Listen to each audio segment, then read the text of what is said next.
Hello, and welcome to 4 Simple Questions.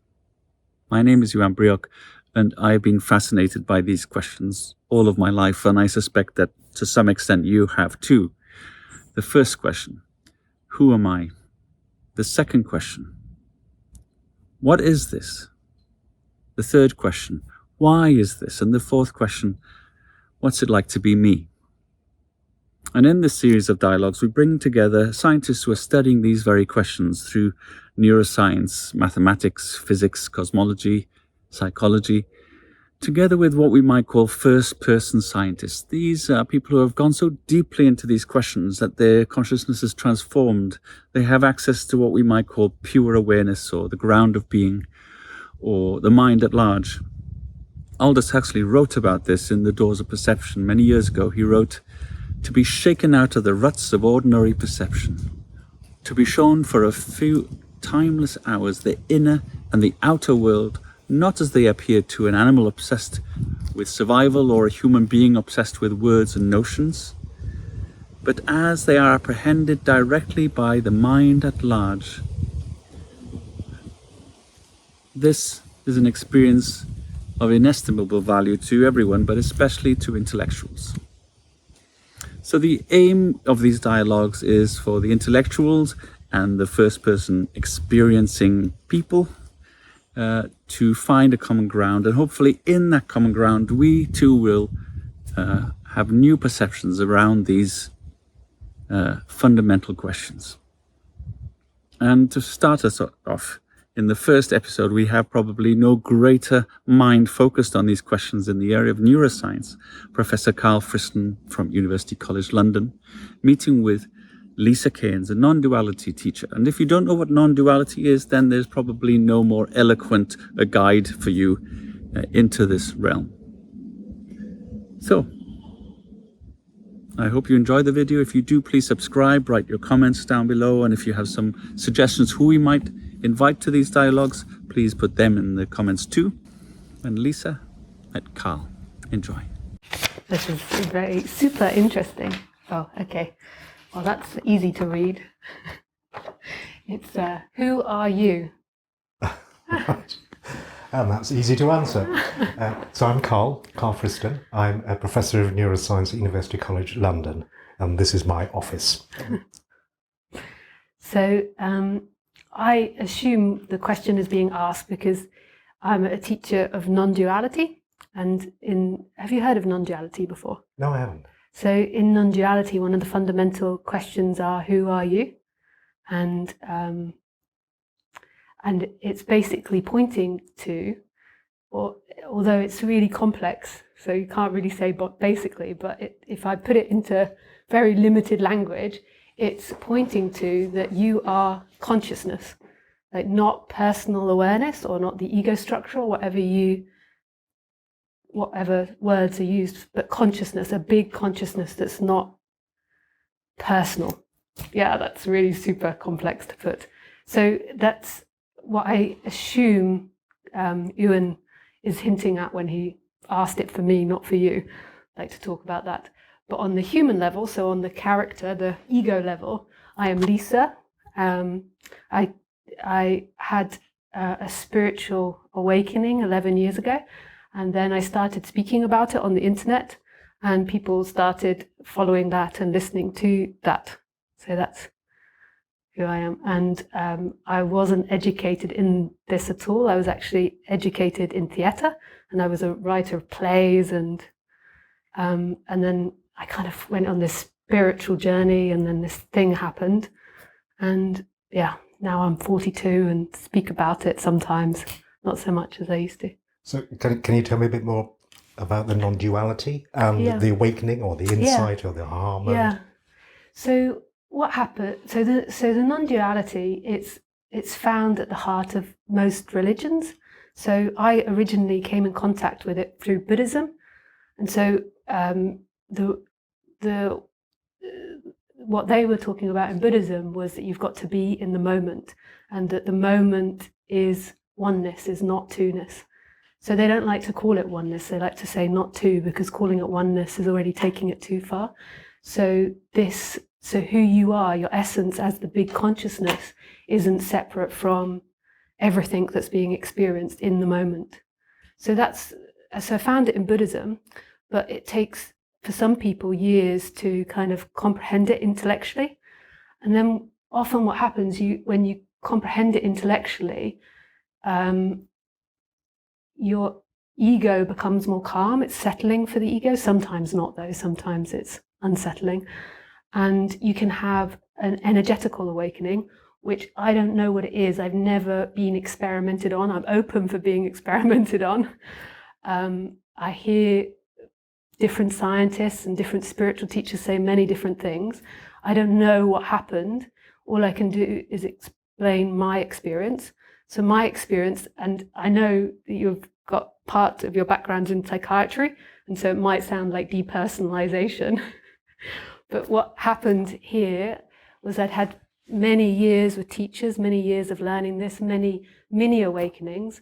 And then one day when I was very happy, I was in Bali and I was eating banana fritters and ice cream for breakfast. I was in one of those moods where I was like, yeah, and a cup of tea, and I was in a beautiful cafe, and my consciousness, not my ego, so not the Lisa ego, my consciousness, that which is experiencing, started, sounds like a zombie, started moving outside of my eyes. So it started expanding. So before, even though I intellectually knew what they said, that consciousness was everywhere, I'd never experienced something like this, but the big consciousness began to become very expanded, and it felt like I was falling into everything. So it was like the looking expanded and expanded and expanded until it got to a point where it went into everything, and then personal awareness disappeared. So you could say it was a little bit like being an animal again. I didn't have the ability to think I'm Lisa, I'm sitting in a chair, I'm doing something. Like that all totally disappeared, and there was just an empty looking. It was very silent and felt like the most orgasmic love you could think of. Like not sexual, but like it was like so beautiful. Like you could call it bliss. And the personal awareness disappeared for a good few hours and then sort of came back and went over the coming days. It's kind of a bit of a dangerous place for you to be in, because I was by myself in Bali, and walking around without the ability to reflect or think about anything is a little dangerous. Like I couldn't cross the road, but it all worked out. I didn't die. I couldn't really do anything, but it was just mind-blowingly beautiful, and also profoundly changed the character and the experience of the character. And then years went by, and then there became a time where it stabilized, where it feels like the experience here is that I am the consciousness. So my experience is that consciousness is everywhere. So the looking is everywhere in all things, but it's looking through an ego, a personality structure called Lisa. But the Lisa ego is very ghost-like compared to what it was. So it's very, it's not as strong as it was. It doesn't suffer like it used to, or it has pains and it has problems, but it's very light compared to it was. Is in a context, a bigger context. Yeah, it's it just, a lot of the difficulties or the struggles just fell away, and just became a lot easier to be a human on that level. But it feels like also there's this other part that's very expanded and very connected to everything. So yeah, so that was, and that fits into a teaching of non-duality. But actually, after the experience, I began to realize that, you know, these are only words. Like the experience prior to the words is really untalkable. You can't really put it into words very well. Yeah. So it's like, I like non-duality. I love non-duality, the teaching of it, but it's a bit like the dressing. It's not really the actual experience of it. Yeah. I have the same sense when teaching people how to do maths in my field. It really is a see one, do one, teach one, but the doing of it is the important thing, or for you, the being of it or the experience of it. Yeah. There are lots of things you've said which have a strong resonance with the mathematics of consciousness and awareness of self. So the non-duality is almost exactly the same as something which we would refer to as a dual aspect monism. So not quite committing to oneness in the sense that it is not just monism, but there is a dual aspect, but it's not duality in a Cartesian sense. Yeah. But it's a bringing together of mind and body, resolution of that sort of Cartesian dialectic. Yeah. Simply by looking at the way that the brain makes sense of its world. So one intriguing thing that you were talking about was this. I mean, it sounded a little bit like an out-of-body experience, that you suddenly were able to let go of this illusion or hypothesis that you see the world through a little point in your forehead, which is a complete construct, isn't it? I mean, why would you see the world from here as opposed to here?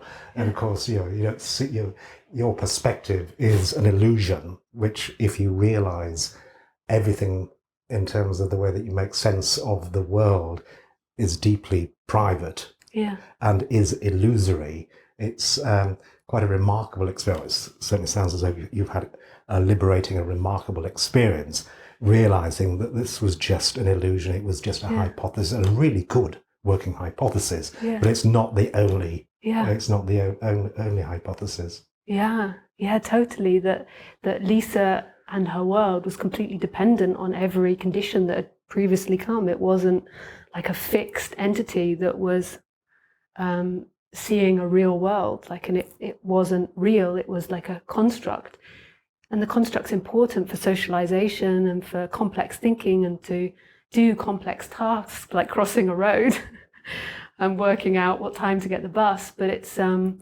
not real. It's not like the way things are. It's not who I am or what the world is. It's a perspective from this animal or whatever we are.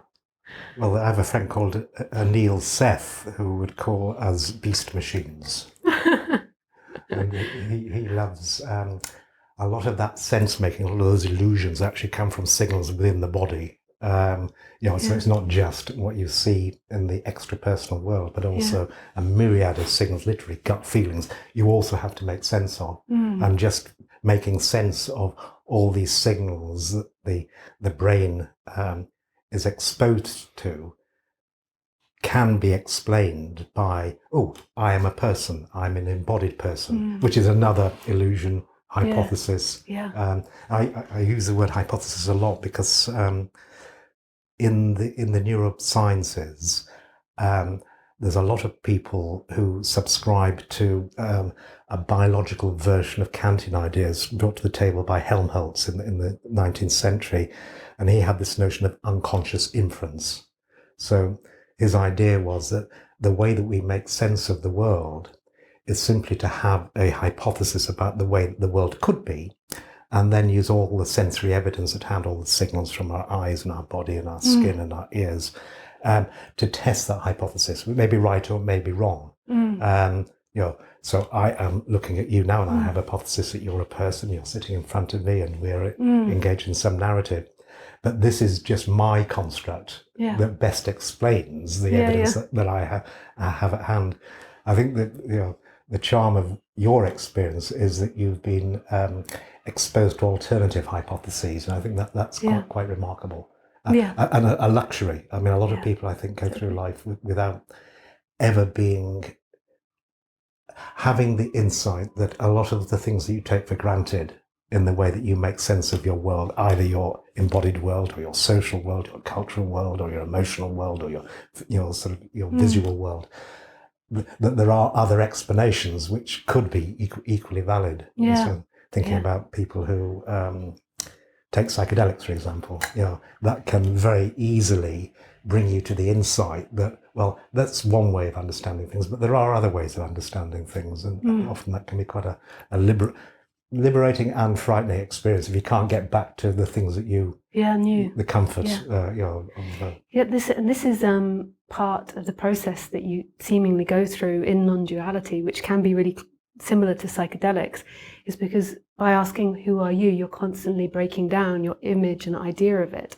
And there can be dangerous sides to it because, like you say, people begin to not be able to find some sort of collective reality that they can come back to, and then they kind of can drift off into hells or unconscious thoughts or traumas.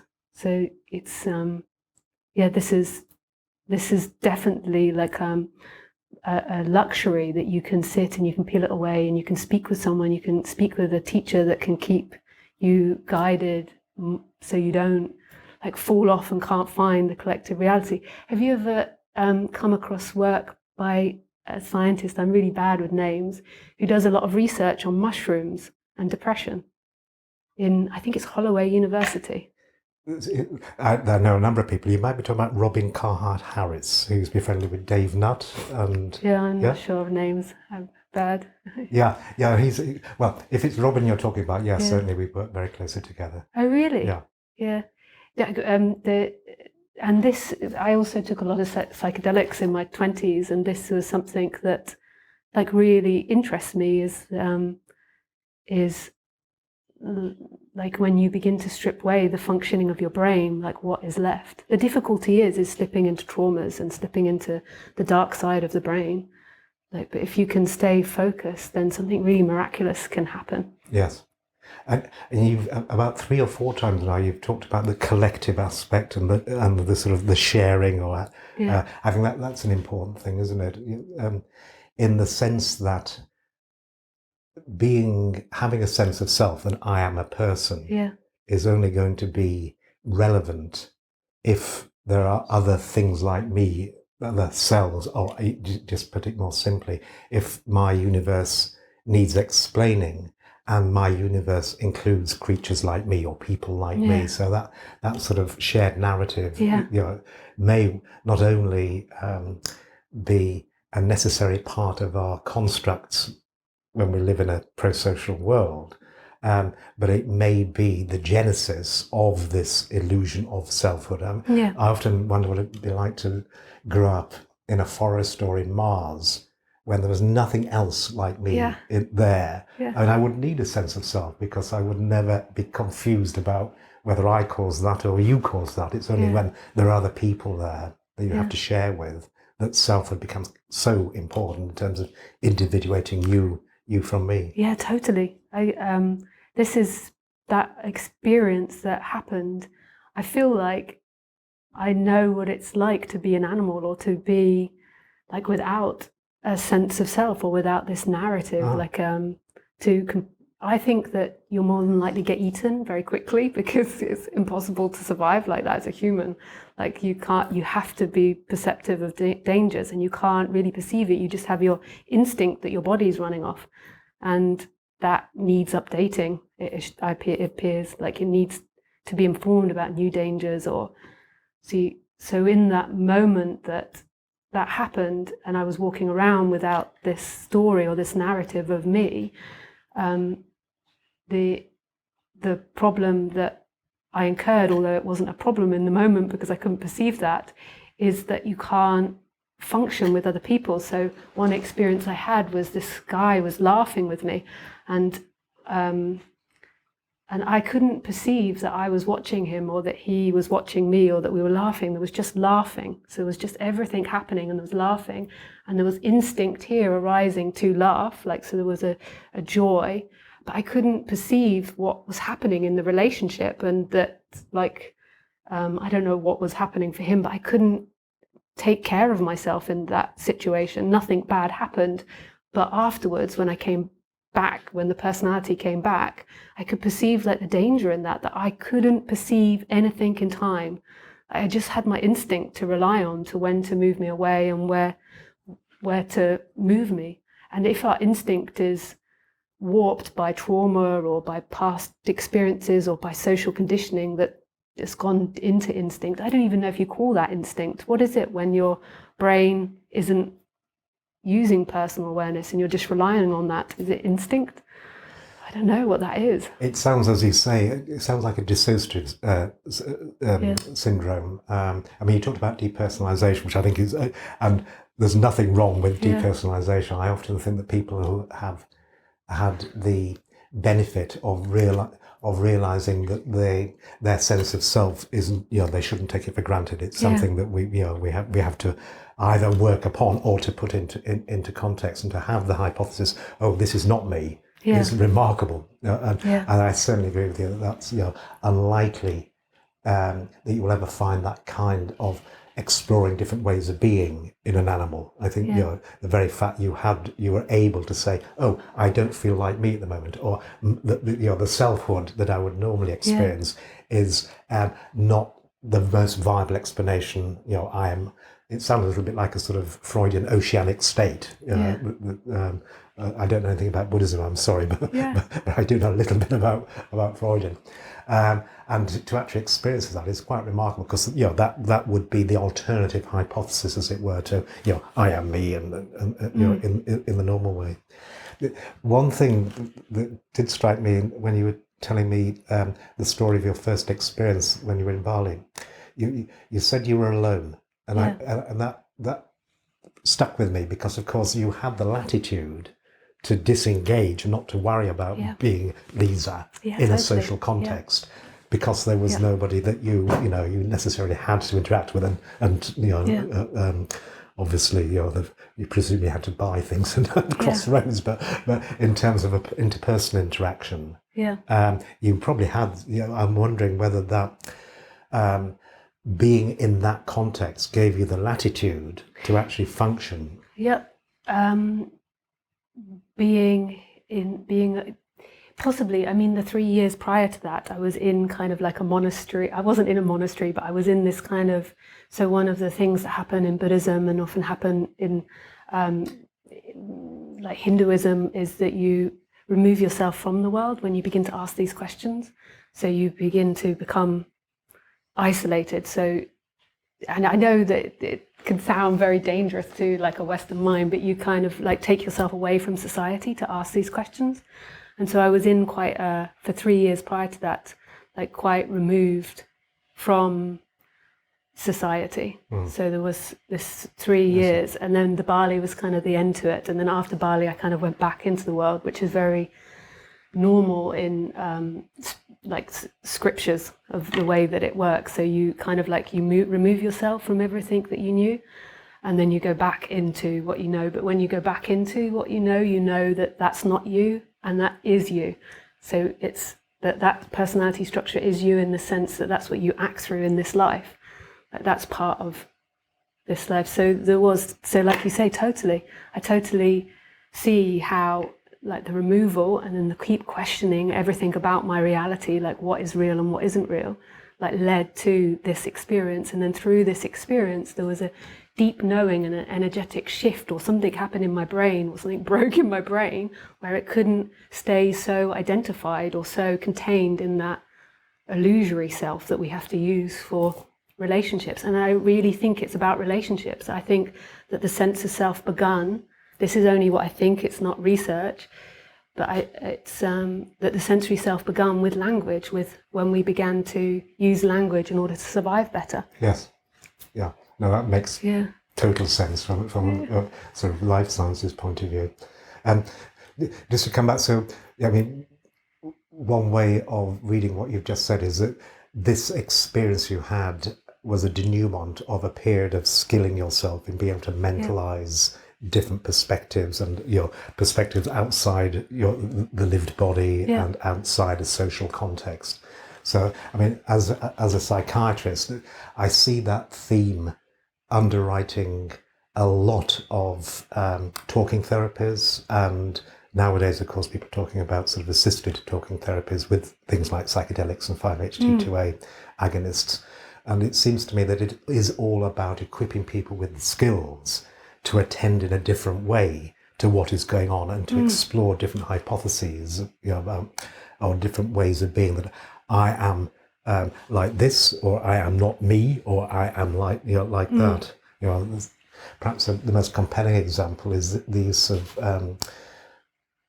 carefully controlled administration of psychedelics in a very well-controlled context in end-of-life care. So you can imagine that,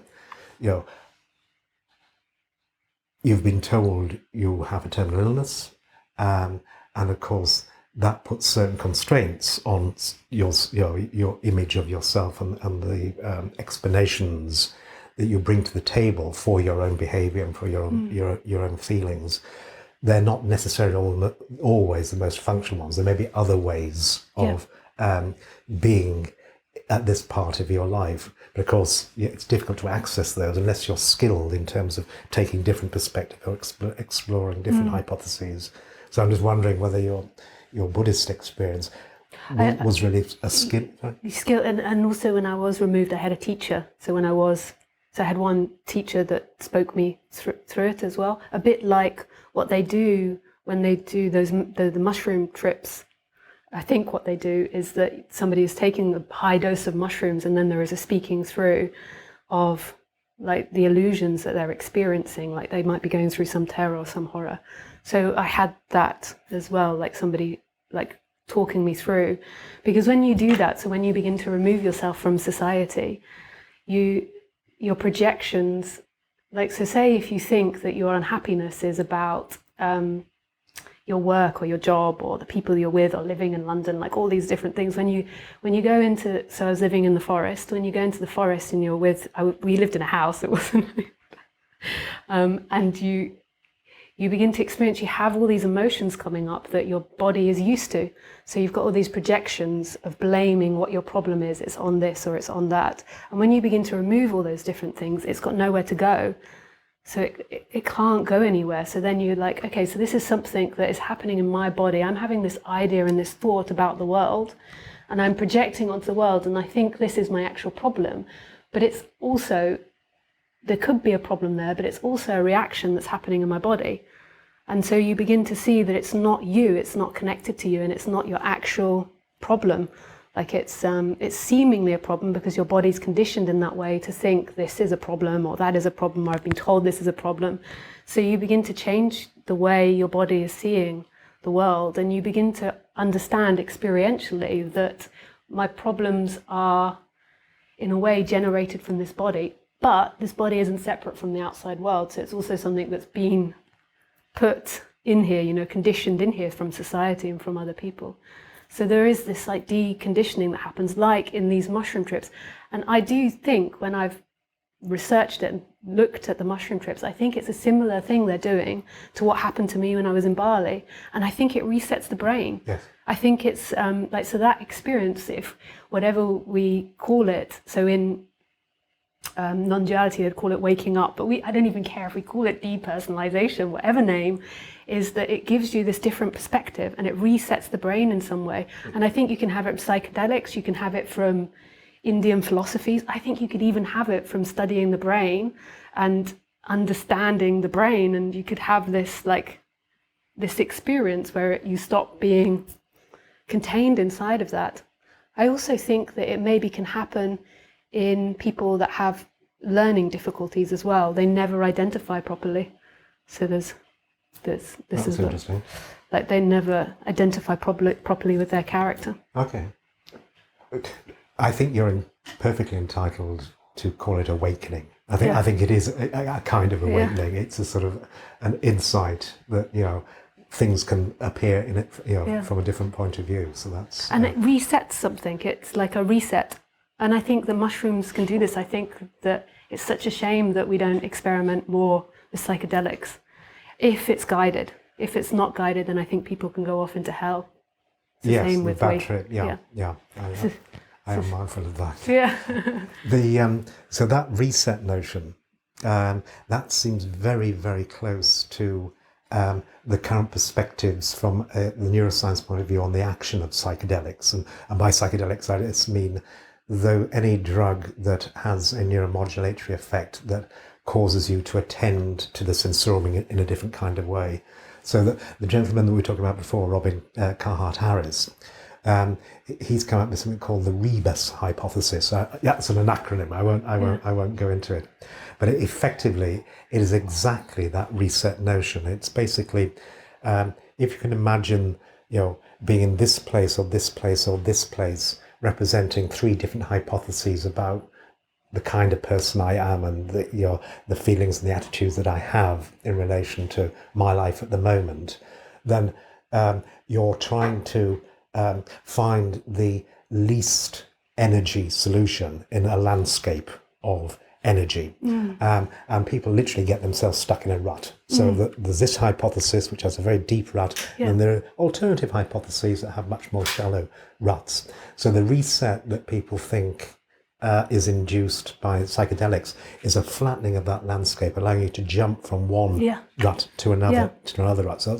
that's exactly what from the maths of sense making and belief updating, specifically Bayesian belief updating in the brain. That is exactly how people think that these psychedelics work. And of course, once you've done that, we come back to this notion: you've now acquired a skill and an awakening that you can move from this, way of making sense of your world to another one and to another one. And of course, if you become sufficiently skilled, you could contextualize and move from one to the other depending upon the context in which you find yourself. Yeah.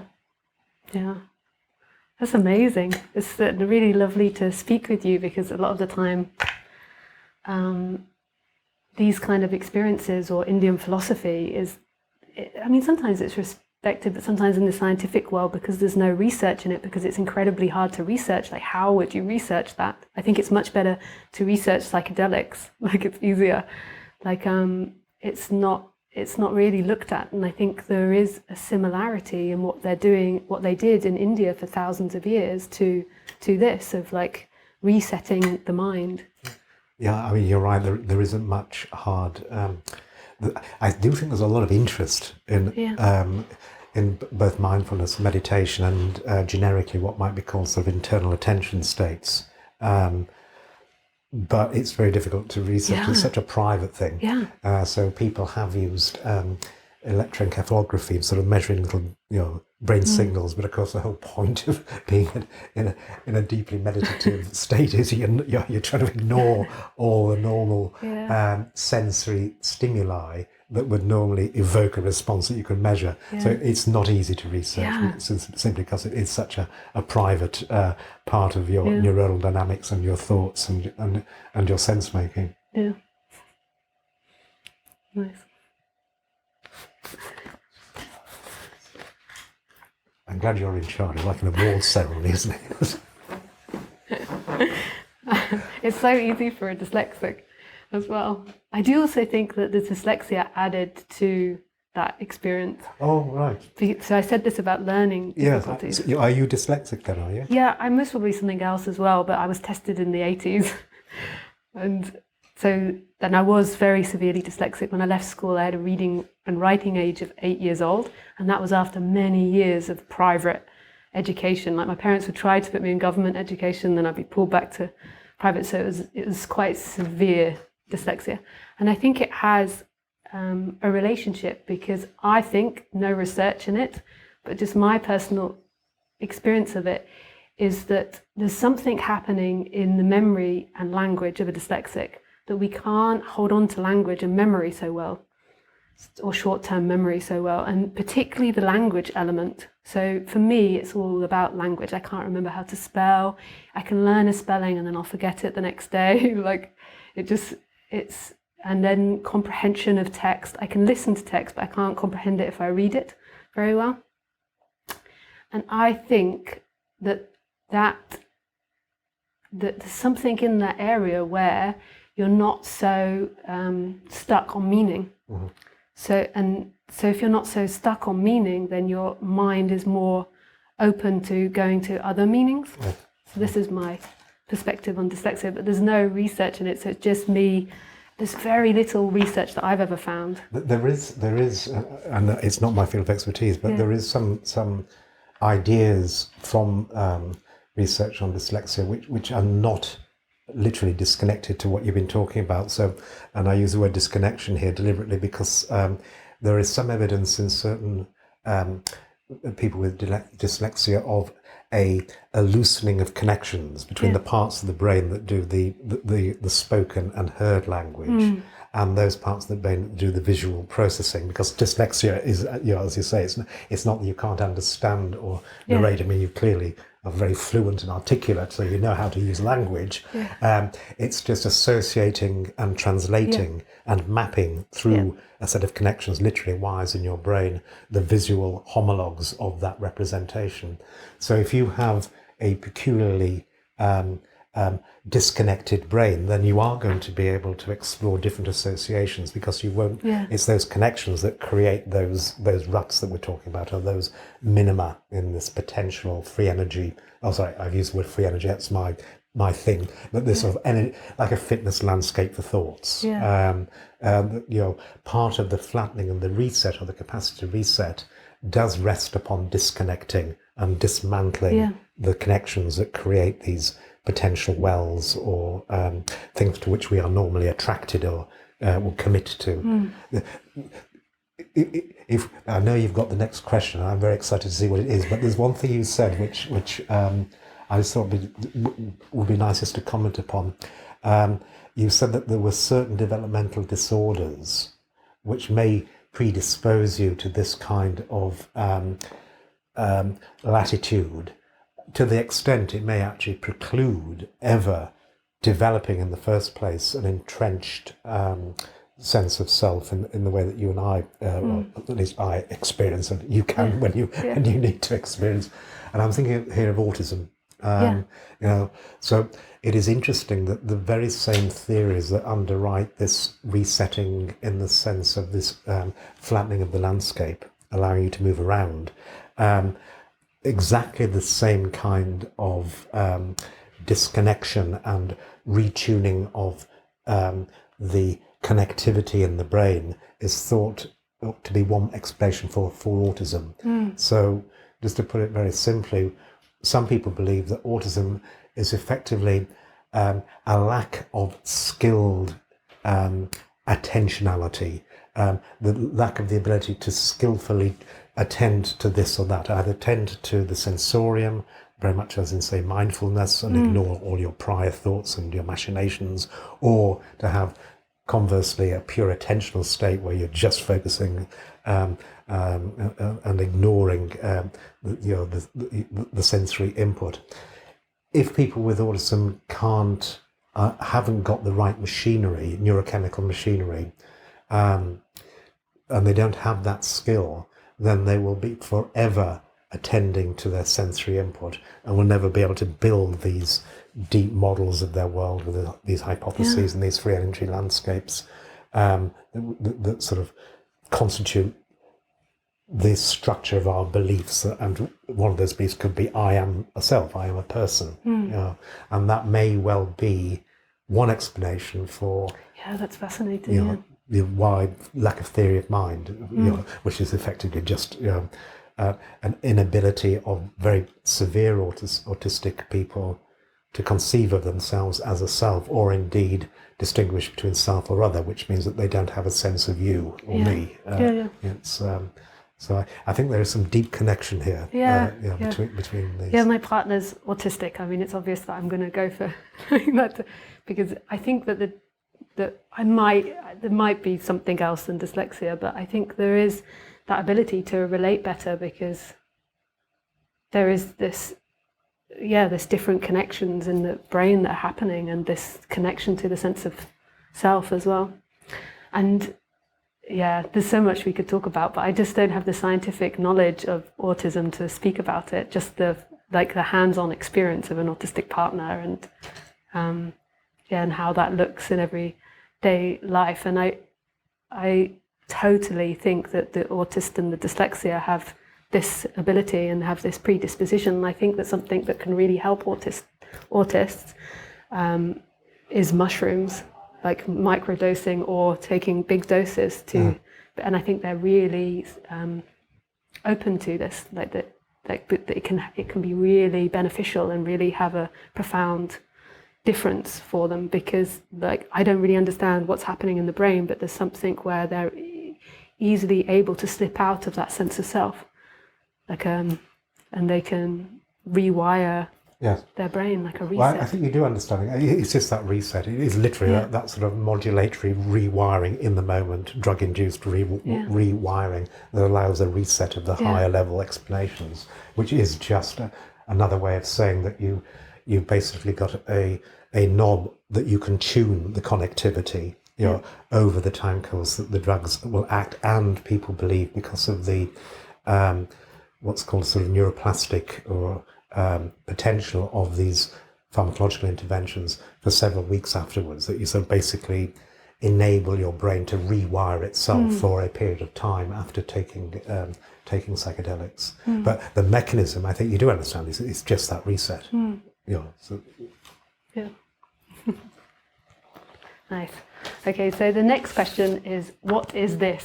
So I assume that Iwan means this as in like life, like what is this experience? This.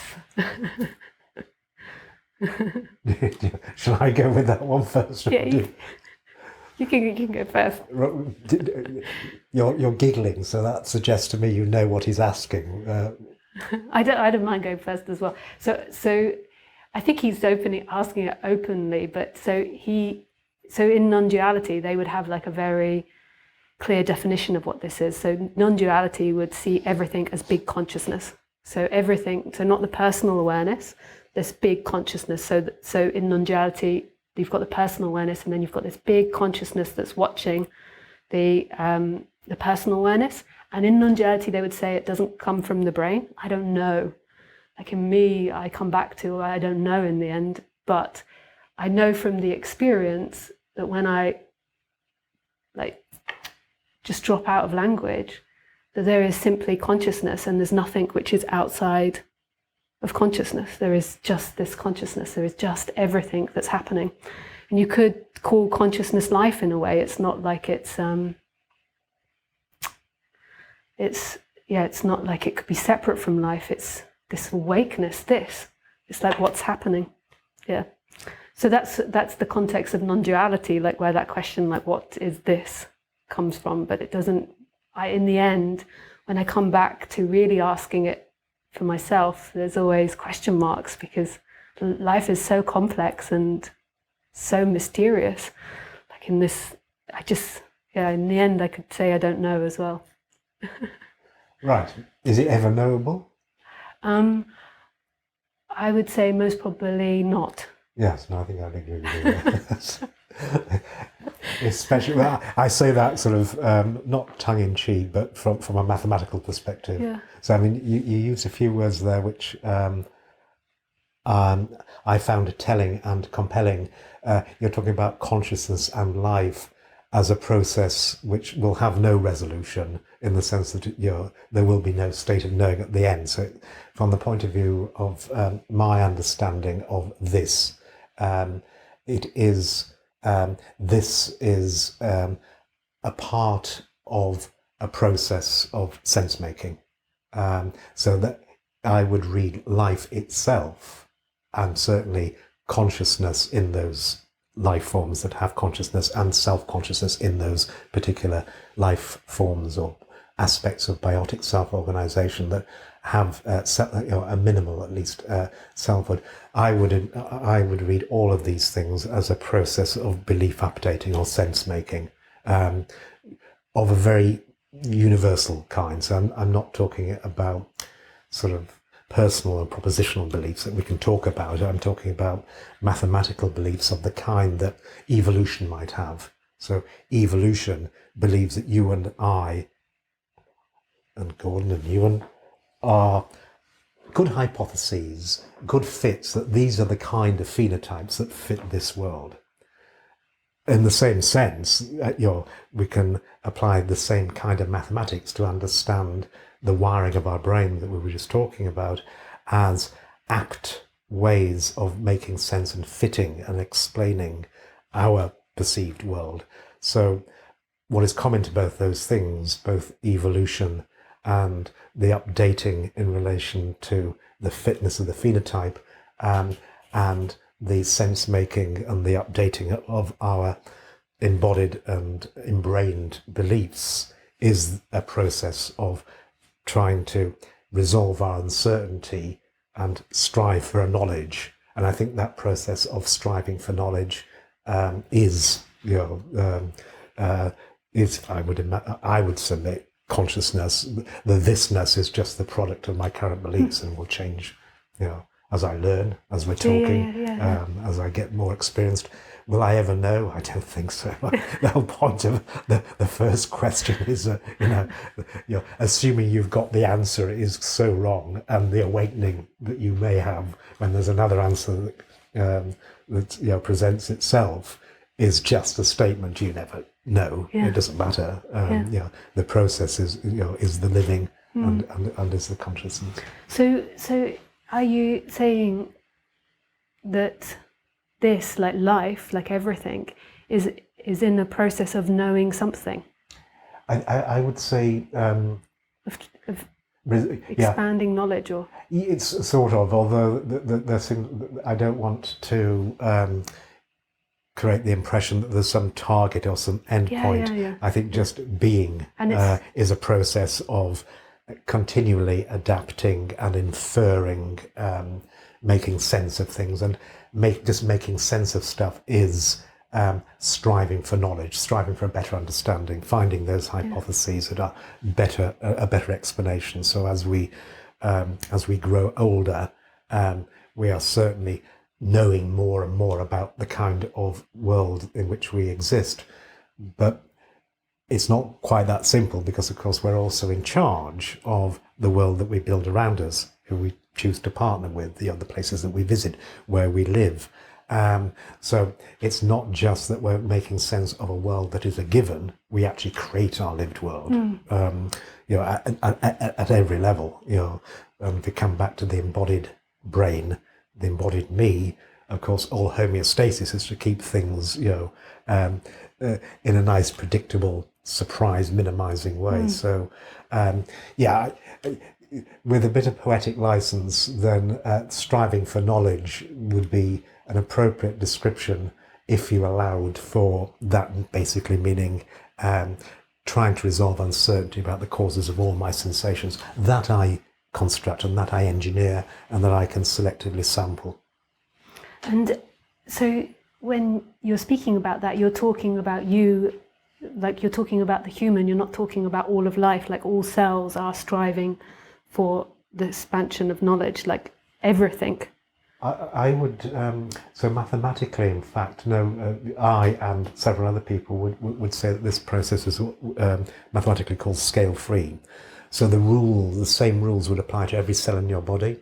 And so by scale-free, what people mean is the same principles that we have been talking about at a very sophisticated level of mentalizing and sort of selfhood, in terms of our hypotheses, that we can talk about what it's like to be me.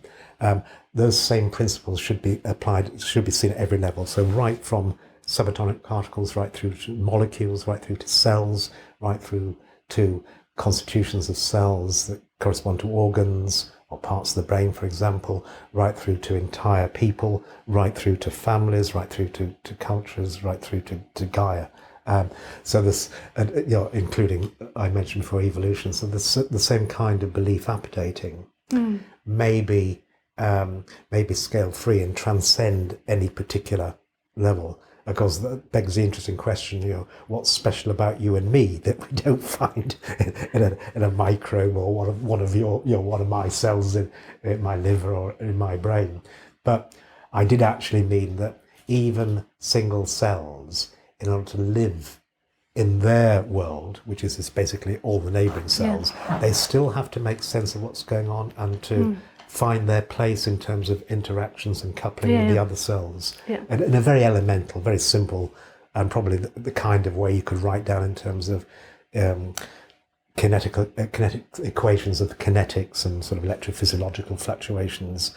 So it would be much, much simpler than the extremely elaborate and deep models that we have of our world that would include the fact that I am a self. I don't think a cell has in its internal machinations and dynamics the hypothesis, oh, I am a cell. And totally, it wouldn't talk with a language to other cells, although it must talk in some primitive way, just by signaling between cells to keep them together. And of course, that can go wrong. Cancer would be an example of cells failing to talk to each other in a very elemental way, so that one cell doesn't know it has to stop growing and will keep on growing.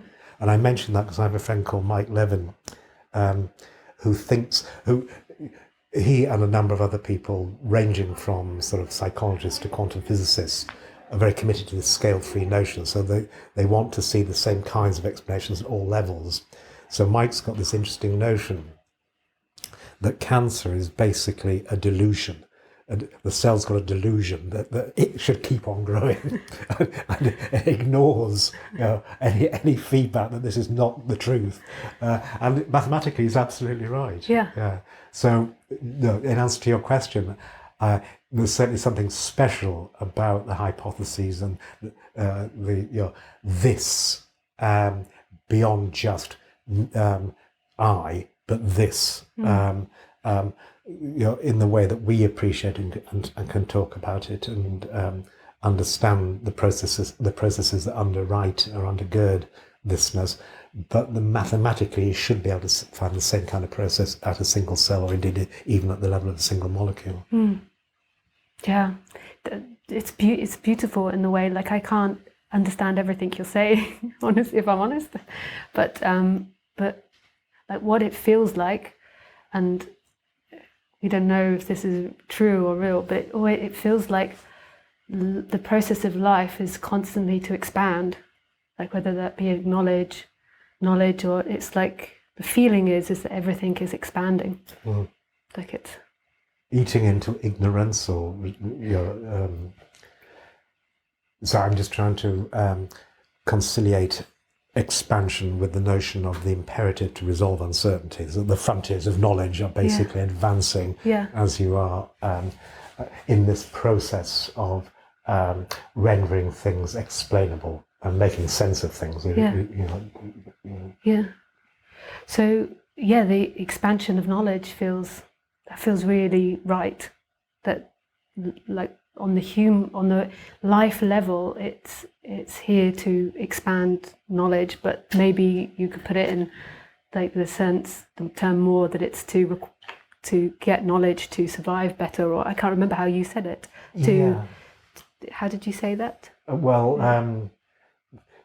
I might be interpreting wrong. No, it's perfect. You said that. It is the reason I interrupted you rudely. I'm sorry. Is that I got excited by that, and the reason I got excited, it may well be the other way around. It means that to survive is just a statement that you are expanding and making sense of these things. Yeah. So, mathematically, that's not so difficult to show. Yeah. That just because you're here means that you have resisted the tide or the flood of entropy that would otherwise dissipate, dissolve, cause you to decay. And so you are, if you like, growing in the sense of you're swimming against the current of physics and disorder. So just existing is sense making, and if that is the process, then this then is, or thisness, then just becomes an attribute of those things that do survive. So I just wanted to it gets really complicated, because I can see that if everything is about expanding knowledge, then it means that everything would become more ordered. And there's nothing wrong with that. I think, is it not that science believes that it can only become more chaotic? Well, that's the rub, isn't it? I think that's the answer. So you have to. You're saying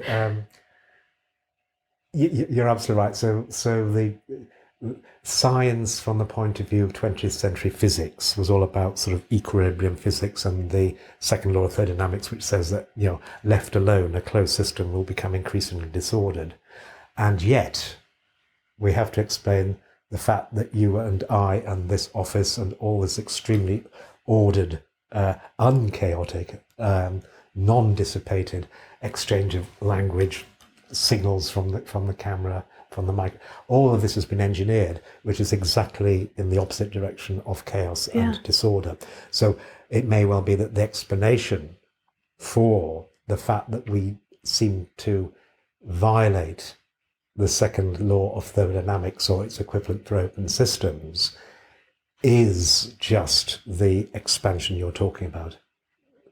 So, the science in the 21st century, I think, is focusing much more upon things like you and me, and not sort of idealized gases in a heat bath. It's trying to understand how we can have this conversation. Yeah.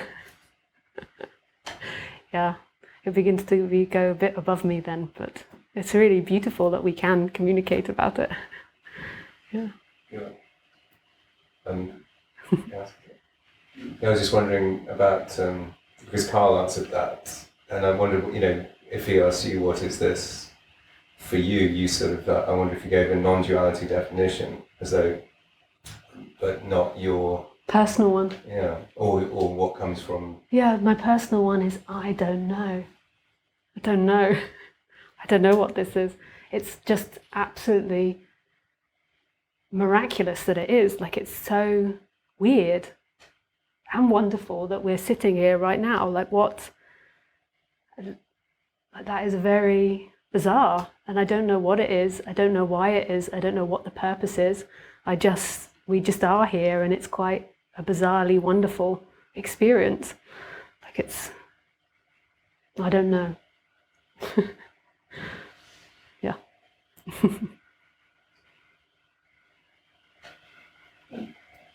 To become awakened, I would say, it isn't seeking knowledge, is it? It's the kind of going into uncertainty.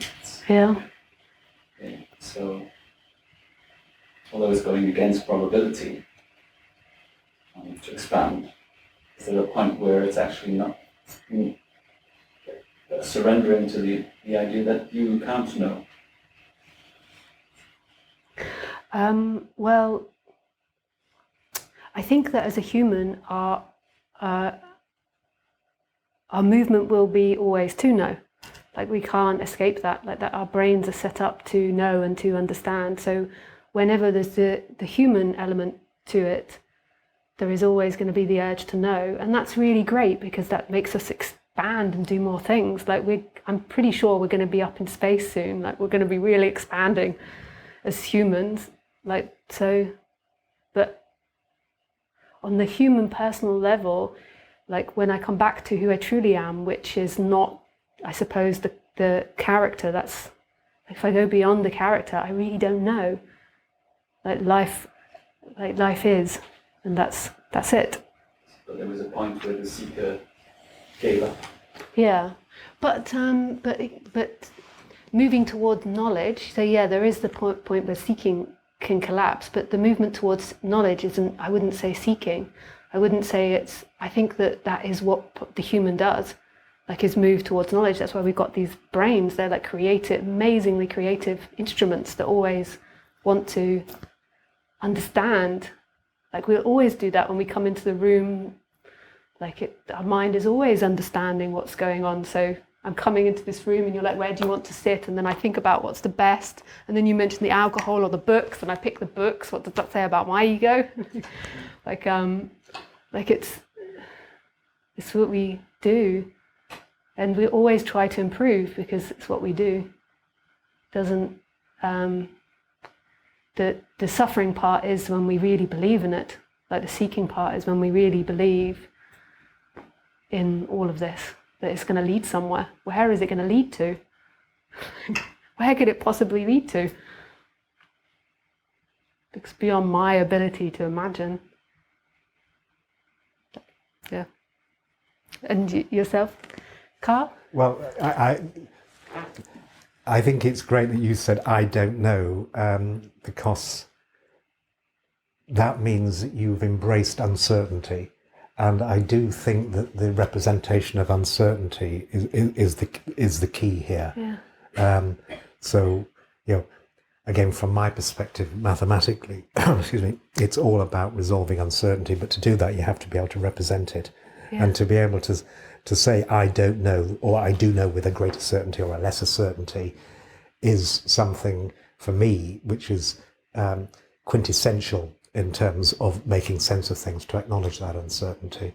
So, I was trying to reread your expanding knowledge as basically hoovering up uncertainty, but there's always going to be uncertainty. There's never going to be an endpoint, which is what I meant.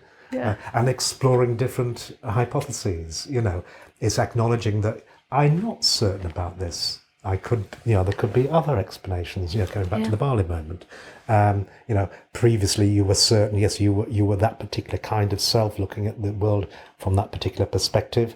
And once you realize you had that awakening, then that is not a certain belief anymore. There is an uncertainty afforded the alternatives, which is, so I think it's in the representation of uncertainty that the awakening lies. If you'll indulge me, I don't want to sort of over-scientificize this, but it's really interesting that the drugs that, the psychedelic drugs, the way that they act is exactly on what neurobiologists think are the ways in which the brain encodes uncertainty. So there's a really nice link between mindfulness, psychedelics, various psychological attentional sets, and the representation of uncertainty in its mathematical sense. And just one more little point, uncertainty mathematically is entropy. So we come back to this sort of, the disorder thing. Yeah. So if we are resisting chaos, we are trying to minimize entropy. If we're minimizing entropy, we're trying to resolve uncertainty. If we want to resolve uncertainty, we have to be able to represent uncertainty, to represent, I believe this to a certain extent, but it could also be like this. And my job is to go out there and, try and secure evidence for or against this hypothesis or that hypothesis. So I think it all comes together. Good question. Yeah, it's beautiful. Yeah. Okay, we're on to number 3.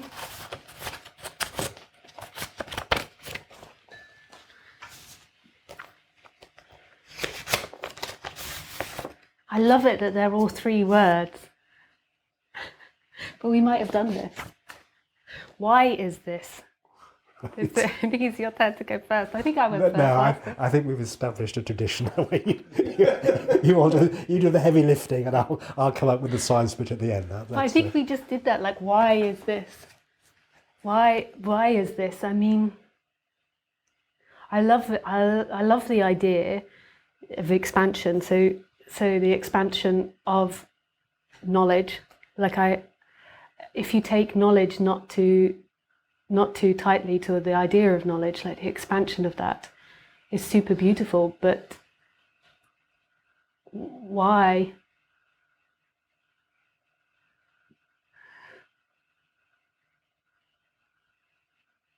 Yeah.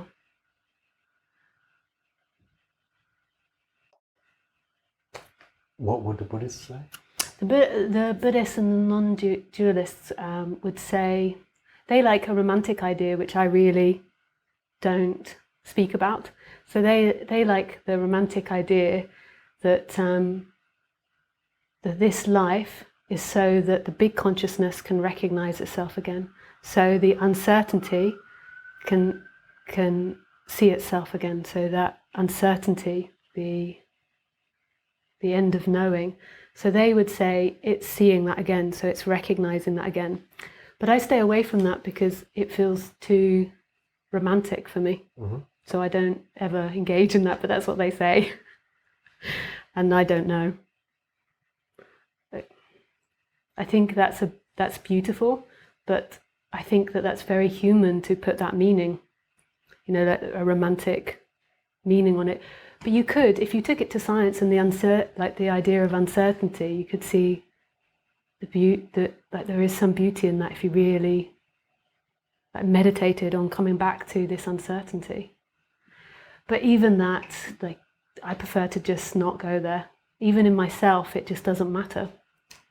It is, and this is, why this? Yeah, that's as far. I'm just trying to think if they would say anything else to that.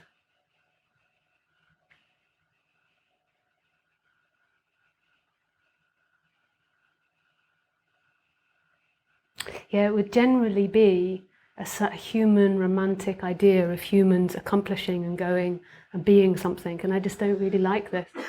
Like it would be trying to get better at something or do something or dominate something, it would be for us to get somewhere. So I just, don't go there. Right, I agree entirely. I think we can deal with this question very, very quickly. So the way you phrased that was beautiful. So it is a romantic idea. It's just another hypothesis.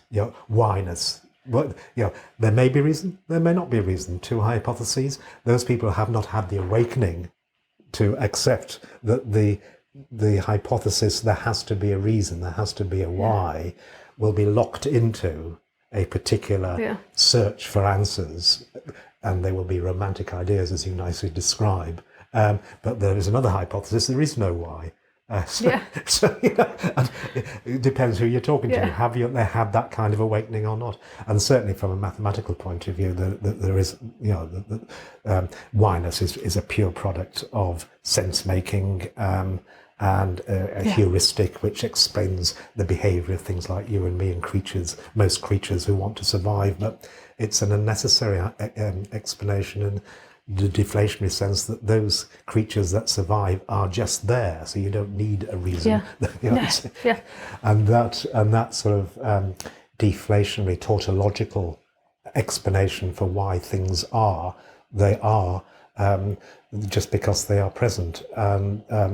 I think speaks to something you mentioned, which was, you used the word beauty, which for a mathematician would be symmetry. So, and the symmetry here, I think, is just between existence and purpose. Things that exist appear to have a purpose, but they don't. The purpose, if their purpose is to exist, you are saying nothing more than they exist.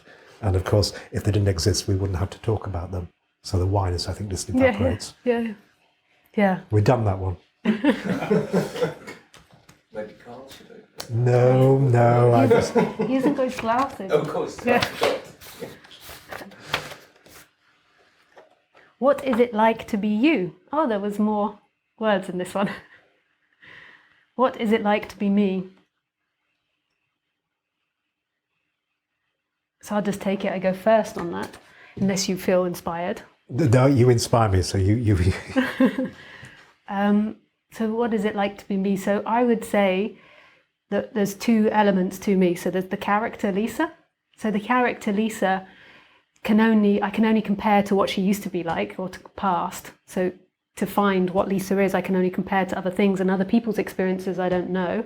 So if I compare to the past, I would say that Lisa's character is quite balanced now. Like it's quite easygoing. Like it's got problems. It has old ways of seeing things and being, but it's quite an easy character now.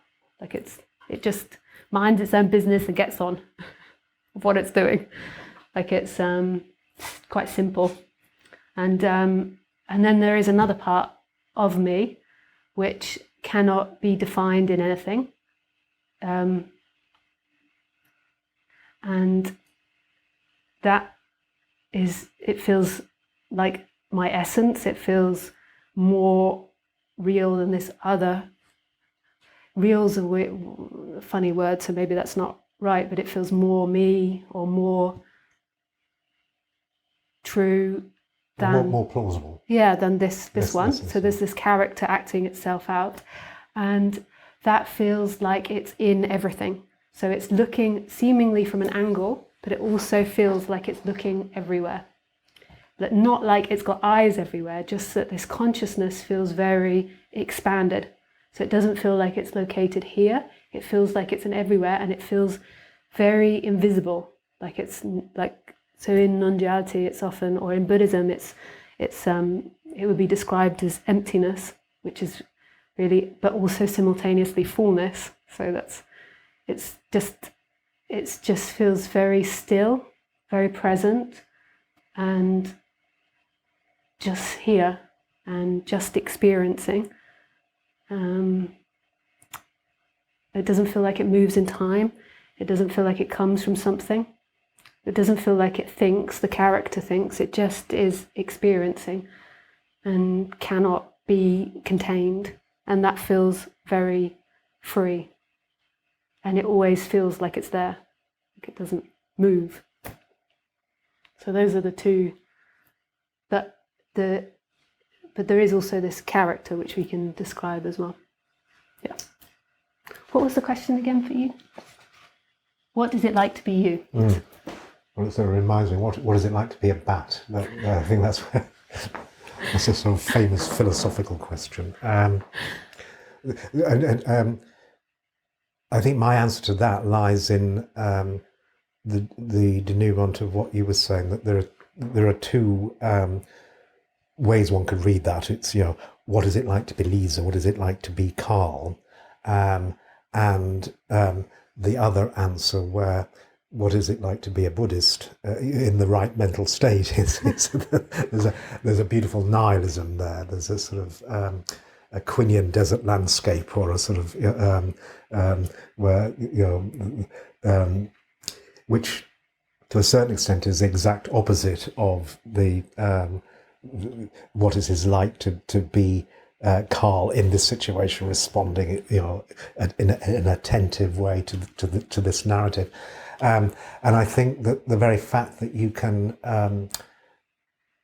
articulate two alternative ways of what it is like to be you speaks to something quite profound, which is that these again are just hypotheses. They're just constructs that you bring to the table to make the best sense of. And as soon as you do that, you then have the opportunity to hypothesize what it must be like to be not me. And that may sound strange, but to my mind, it's what philosophers spend a lot of their time doing. They come up with these thought experiments that you would be quite impressed with, because it does require the same kind of awakening that you've experienced and you probably teach about. But this is of a sort of more intellectual awakening, where they can just imagine being me, but not being a zombie, for example, having no internal machinations, no psyche, no intentions, and then once they've got this alternative hypothesis and an appropriate degree of certainty about which is uncertainty about which is right, they can write books about the hard problem and the zombie problem, and they spend their entire life puzzling about why I've got feelings and what it is like to be me. But the underlying truism here is that they can only do that because they've had that particular awakening, which you started off describing. I repeat, it's more of an intellectual awakening. I don't think it's a sort of lived introspective or introceptive awakening. It's just the conceptual notion that it is possible to be without experiencing being. Which of course is just another hypothesis. And as soon as you have that, then you can start to spend your life puzzling over what it is like to be me. Interestingly, that understanding the nature of that puzzlement and philosophy now has become the new hard problem. So the person who invented the hard problem, which was the answer to the question, what is it like to be a bat, or more pertinently, what is it like to be me, was David Chalmers. And about 3 years ago, he introduced the next big problem, which is called the meta problem, or the metaphor problem, that just is. Why do we puzzle about so much about what it's like to be me? Because I'm sure bats don't, and I'm sure single cells don't. So I think it is a reflection. I think the very fact that that kind of question is asked is simply a statement that we have a particular kind of awakening where we can actually entertain the thought. There is something else that it's like to be me, which is not what it is like to be me at the moment. So that would be my technical answer. Yeah, yeah. Which, but you also said something which I think is very interesting. You use the word experience a lot, and I just wanted to drill down that because, to experience something requires some sort of active presence, doesn't it? And I'm just wondering about the role of overt action or covert mental action in experiencing, and just coming back to sort of this the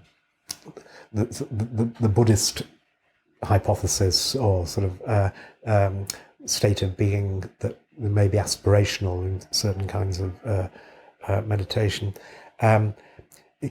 Is there an active maintenance of this attentional set or mental set? Is it something that you actively have to Yeah, that's such a great question, and this is something that in non-duality is debated all the time.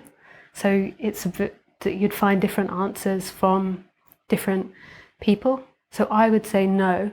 I would say our consciousness is always the still presence, which I would also call love. And what I mean is love is not a feeling. I mean it is in being totally content.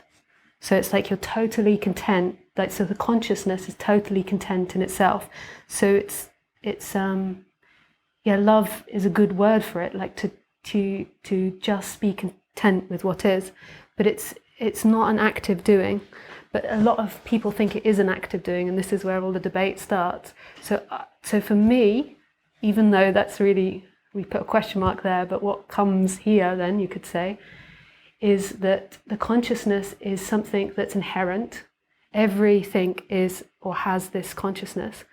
And then when we grow an ego, I don't know what age we grow an ego or a separate self, the attention goes so much into the separate self, the screen, the consciousness that's experiencing that, so the consciousness that's experiencing the personal awareness, is overlooked in a way. It's like there's so much focus on the movement that consciousness that's inherent in everything and is not seen. So when you have these awakenings or these shifts, it's actually just going back to what you already are. So right now there's consciousness, like big consciousness. There's personal consciousness as well. So I can perceive that you've got black trousers on, and I can perceive the cupboards behind you, and that's like the in time, like the personal awareness.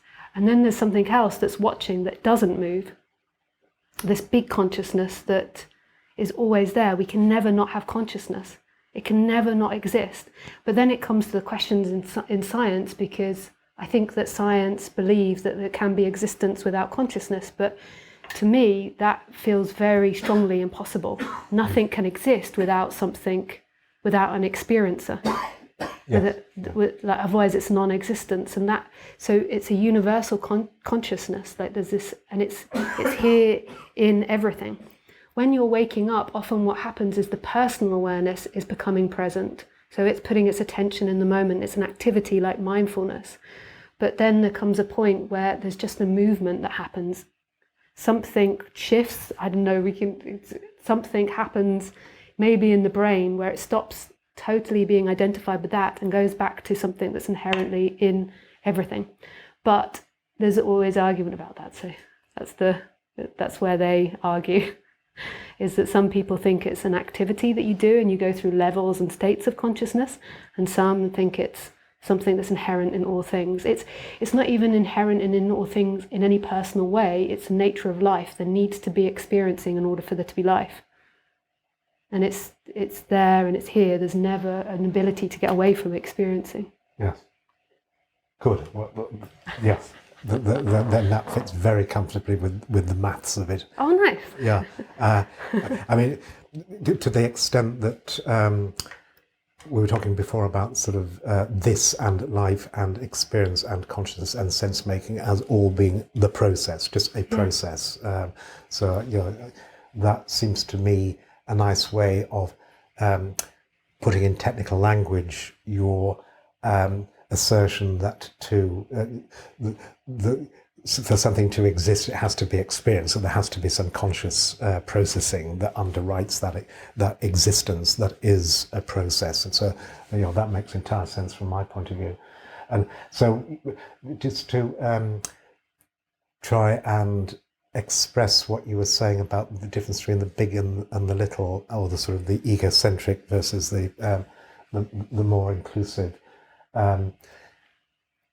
Would it be fair to say that if then existence is experienced, which are just expressions of the process of life, where life itself is read as a process of sense making and this uncertainty, resolution, the expansion of knowledge, if you like, of a non-narrative or propositional sort, then there may be a sector of this inclusive, holistic kind of conscious processing that can be associated with a characteristic sense of self in the egocentric sense, in the Lisa sense, which doesn't always have to be there. When you're asleep, it's a nice example, it may not be there.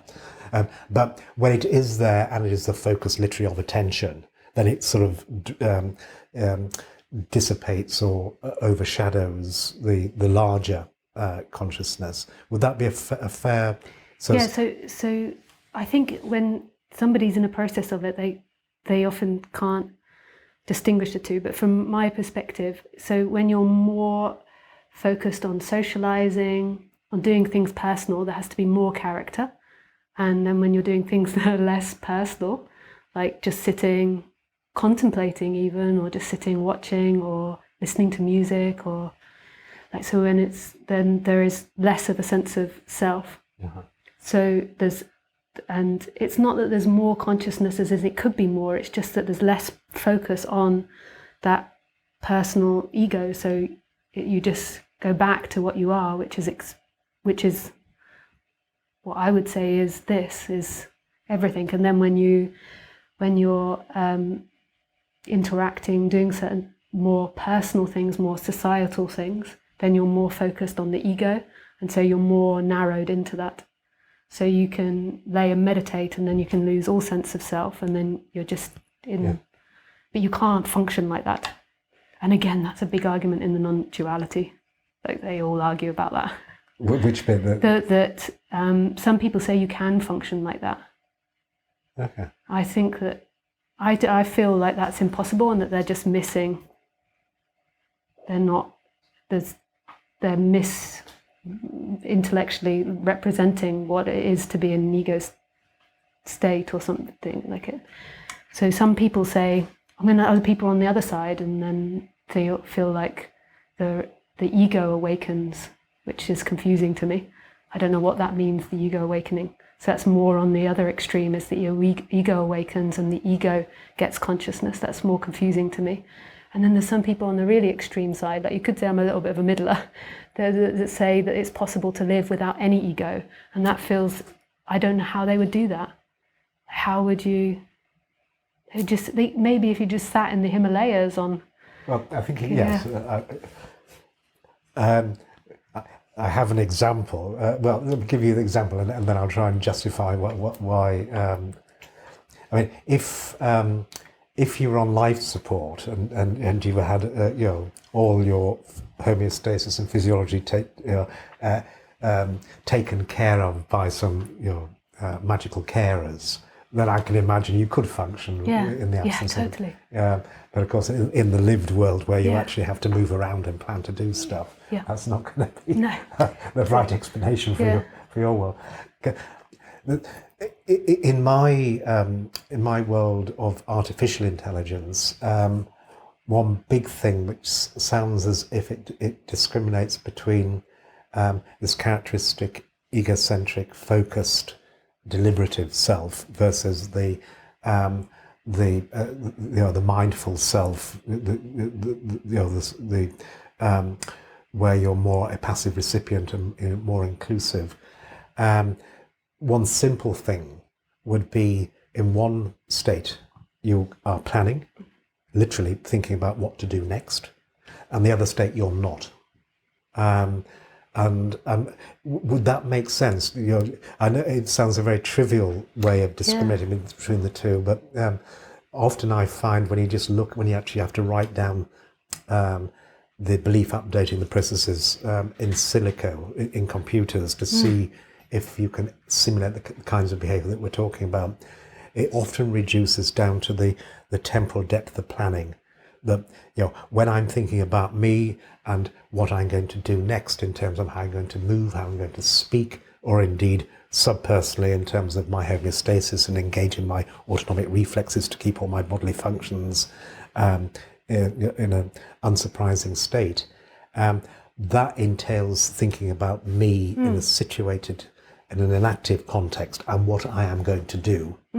Whereas if I don't have to plan and I just, I'm mindful and, I can free myself of, in this, perhaps it resonates with what you were saying before about nothing is changing and everything lasts for an eternity, but it's also just in the moment. Yeah. Because if you don't have to plan, there's no sense of worrying about the future. Yeah, it's no time, yeah. So perhaps, would it be fair to say that the difference between the big and the little consciousness is the degree of planning that is entailed by that kind of or the temporal depth, how much you have to think about what you're actually going to do?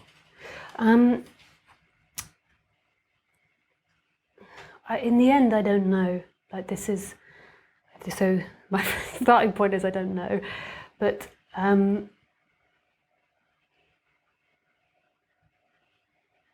I would say that the character is time-based, so it's all comparison, what you've got to do, what you have done, like comparing it, so it's all timeline thinking. But I wouldn't say that it's then when that character is at rest, that then it connects to this more expanded state. I would say that even in the time bound, there is the expanded state, but it's just that the focus is on the time bound state. But this is where it begins to get really complex, and this is where people that are going to create AIs is going to get really complex, because what is an AI, and is it alive or not, or maybe live's not the right word, but is it conscious or not? What is that, and how are we different from that? As a human, on the human level, how are we different from this coding? I don't even know how you make an AI, but I'm presuming it's something to do with coding. I don't know, and you set up a code. So then we're going to have huge difficulties as to how we're ever going to know if there is consciousness there or not. This is going to create a massive ethical dilemma, I would have thought. I don't know, I know that you work with people that are creating AIs, or they use your system, how it's for you, or what you think about that. Right, I'm much less worried about the dilemma, because there are no current artificial intelligences which even get close to and in a sense, I think one's going to have to resolve the issues that we're talking about now before you can start to test those hypotheses by writing them into the code. So what is it about this kind of belief updating and sense making and conscious processing that would qualify as self-awareness or self-modeling and self? It's certainly plausible and possible now to create artifacts that have models of themselves, but that's not even getting close to being aware that they are a self. So there's a difference between sort of having an internal model of oneself and one's body and one's autonomic nervous system. That requirement to exist has been known since the inception of cybernetics.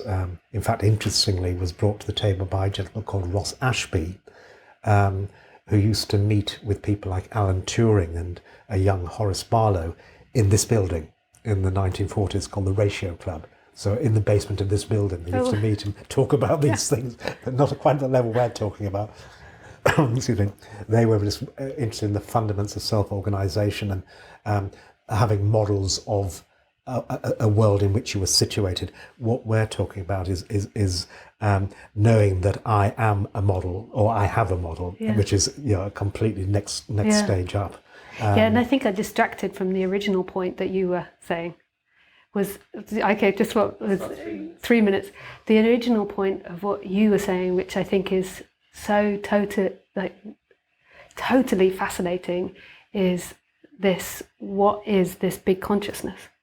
Like, what is consciousness? Like, what is consciousness to you? Not the personal robotics of the mind that's thinking, but that which is perceiving this. Like, that's the most important parts of what is that for you? Well, for me, it's very much like the why. It's an illusion. Okay. It's an illusion. Yeah. And it's a very functional and perfectly viable illusion, and it allows me to actually, we both share the same illusion, and it means we can talk about it. And as you were pointing out, this thing that discriminates creatures that have this kind of illusion is that they can talk to each other because they have a shared narrative. They have we can share beliefs about our illusions, but it's a particular illusion. Which you don't have to have, and I think very much that sense of awakening, that what you start off by calling depersonalization, is the awakening, that the conviction with which you hold that kind of illusion has now been slightly weakened in a very useful way to give you a different kind of context. Yeah. So that's what it's like I imagine it's like for me. I'll have to take lots more psychedelics before I convince myself. Yeah. Well, thank you so much. Yeah. We've just got a few minutes left. Has it been useful? Interesting? It has for me. Have we finished now then, have we? We've got a few minutes left if you just want to... How has it been for you to have this conversation? I personally have loved it, yeah, it's good. Yeah, me too. Really loved it. I thought beforehand my projection was that there's a possibility that we might not be able to meet in conversation, but we did. Like, I mean, I'm sure there was many times where there wasn't meeting, but there's some form of meeting that allowed us. I thought, because when you speak, often it's really beautiful, but I'm not in the scientific world, so I'm a little like. Yeah, I've been told off for that before. I'm sorry about that. But it's actually really beautiful. But sometimes I listened to a few videos before I came, and I'd have to shut my eyes to really follow. Not that I understood everything, but I'm sure I understood that much. So there was the projection. There might not be a meeting intellectually, or there might be some mismeeting, but it feels like there has been some form of meeting that was really beautiful for me.